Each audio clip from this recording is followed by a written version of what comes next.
なんかね、まだ炎上してるみたいだよ。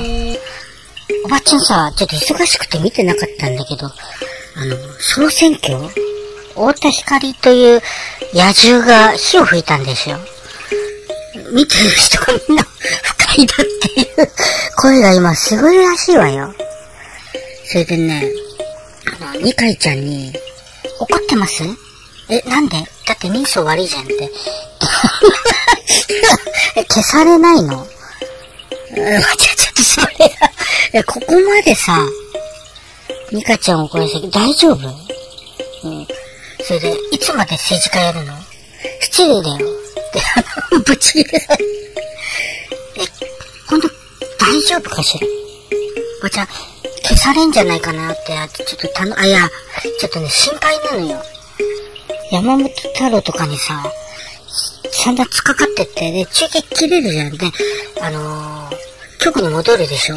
カメラが。そしたら、あいつ態度悪いねとかさ。言うじゃない。でさ、あまりにはさ、まあ、いろいろこれから考えてください。ご出産様でしたって。いや、それ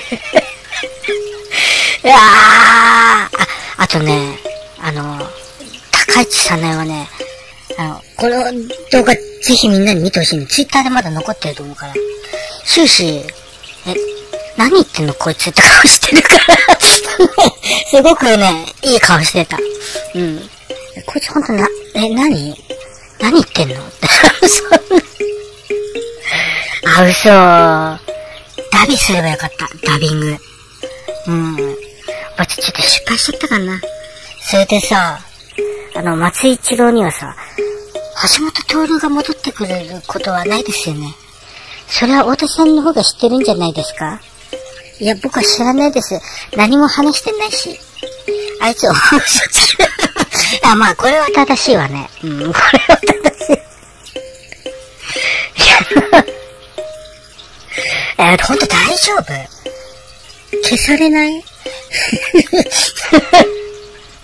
他の人にも散々言ってたからさ、ねえ、大丈夫なのかしら？日本にとっては有益だけどね、消していただければ。いや、でもほんと大丈夫？消されないかしら？あんまりとか2回って言ったら、お金のお風呂入れるじゃん。湯船じゃなくて、金船っていうのかしら。しかもお風呂じゃなくて大浴場よね。ちょろっと出せば、あっという間に消されるんじゃないの？やってしまったわ、太田光。ね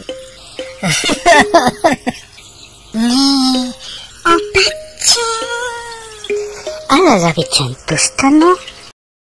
私をものにしたいなら、もっとズビビとくる相談をよこしてみなさいよ。男なら、それぐらいできなくてどうするの？そんなんじゃファンコは乾いたままよ。全然乾いたままなんだからね。